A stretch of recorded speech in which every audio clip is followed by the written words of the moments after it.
Guys, pagkita ko lang tong tong ipinalit nila sa Condura freezer inverter ko na na bago. Yun una kasing guys, bago rin yun, nakuha ko, kaso kinabukasan nagkaroon siya ng crack dito. Pero nung dinala nila dito, wala siyang crack. Overnight, kinabukasan, nakita na mismo may crack dito. Kaya pinapalit namin ng bago. Ngayon, napalit na naman siya, eto na, dumating na. Kaso, yung pinalit, eto. Gusto ko lang itanong sa inyo, kasi tinanong ko sa Dicer yung nag-deliver dito, sabi bago daw to. Galing daw sa bodega nila to. Yung sinabi ko naman sa kanila, baka mamaya repair lang to. Na second hand lang to. Ayan no.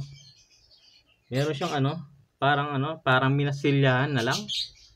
Ayan, parang kasi nung yung unang rep ko na nakuha, makinis yan, makinis, walang ganyan, walang gasgas. Ito, may mga gasgas yan, no? Gasgas. Yan, kung makikita niyo sa video. Parang gasgas, hindi, gasgas talaga eh, yan, no? Hindi mo siya. Basta to, yan, yung buong yan, gasgas yan.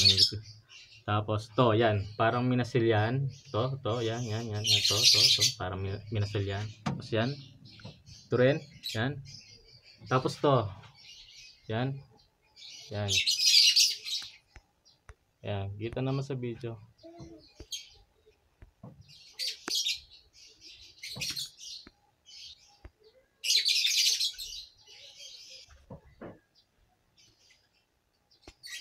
Itong bukol na yan, yung parang humps na yan.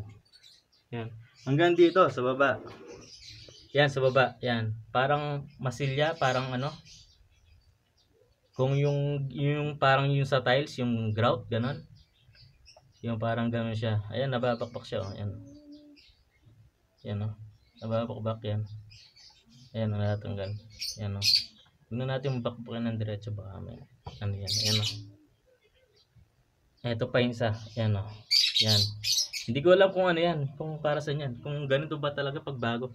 Yung una ko kasing rep na ganito yung pinalitan. Hindi naman ganyan. Makinis. Eh sinabi ko naman sa Dicer, na bago naman daw to, hindi naman daw second hand. Pero sabi ko sa kanya, kung halimbawa magkakaroon ng problema dito, ipapalit ko ulit. Kasi parang duda ako sa rep na to. Yan. Parang second hand lang, tapos repair lang. Kayo guys, comment nga kayo guys kung anong palagay nyo, kung sa tingin nyo, bago ba talaga to, brand new ba talaga to, o second hand lang, tapos repair na lang nila. Okay guys, yun lang po. Salamat po.